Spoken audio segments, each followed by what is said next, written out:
le dis, si vous nous rejoignez à l'instant, dans quelques instants, on aura les images de ce match de l'Algérie qui a été formidable ce soir. Et ce mondial, à l'image de cette rencontre, nous emballe.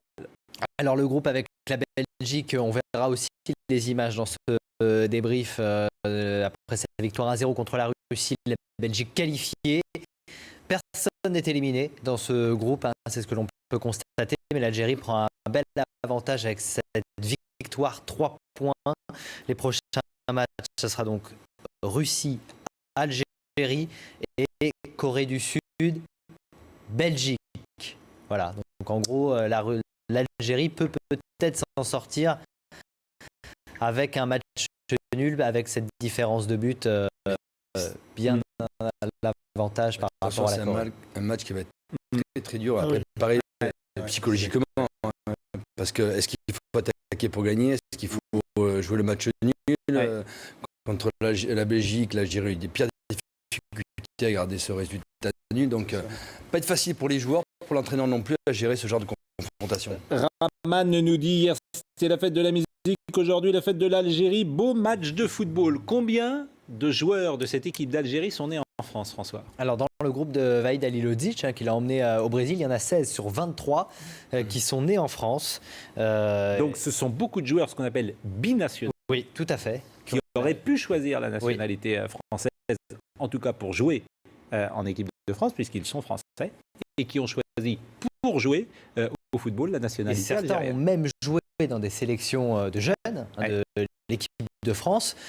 On va voir d'ailleurs la composition de l'équipe de départ, le 11 de Vahid ce soir, avec 7 joueurs, vous allez les voir en rose, qui sont nés en France. Mboli, le gardien, né à Paris. Il a joué à Marseille. Il était dans les sélections de moins de 16 ans et de moins de 17 ans. Mandy, qui joue à Reims, est né à Châlons-en-Champagne. Majid Bouguera est né à Longwy, en Bourgogne. Karl Medjani, qui joue à Valenciennes, est né à Lyon. Et lui, il a 5 sélections en équipe de France Espoir. Sofiane Fegouli, qui joue à Valence, est né à Levallois-Perret. Il a 3 sélections en équipe de France Espoir. Yassine Brahimi est né à Paris, le joueur de Grenade. 9 sélections en Espoir. Et puis les autres, vous le voyez, il y a Nabil Bentaleb aussi, qui est né à Lille. Donc en fait, on est la seule nation qui avons 2 équipes nationales représentées. Absolument.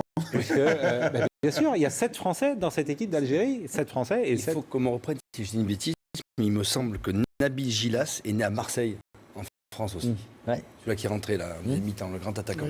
Voilà. Je ne vous ai pas entendu. Non, pardonnez. Nabil Gilas. Mais ils sont 16 à être nés en France. Il y en a beaucoup. C'était l'équipe type. C'est l'équipe type et il y en a beaucoup qui ont joué justement dans les sélections de jeunes. Et comme peut-être qu'ils ne pouvaient pas intégrer l'équipe de France A, voilà, c'est ça là. C'est souvent ça là. C'est souvent comme ça que ça se passe. 1, 2, 3. Fort, viva l'Algérie, ce soir c'est dans les bars, bien évidemment. Alice Darfeuille est avec nous, on va en parler jusqu'à 23h25, c'est un vrai événement ce soir, la victoire de l'Algérie.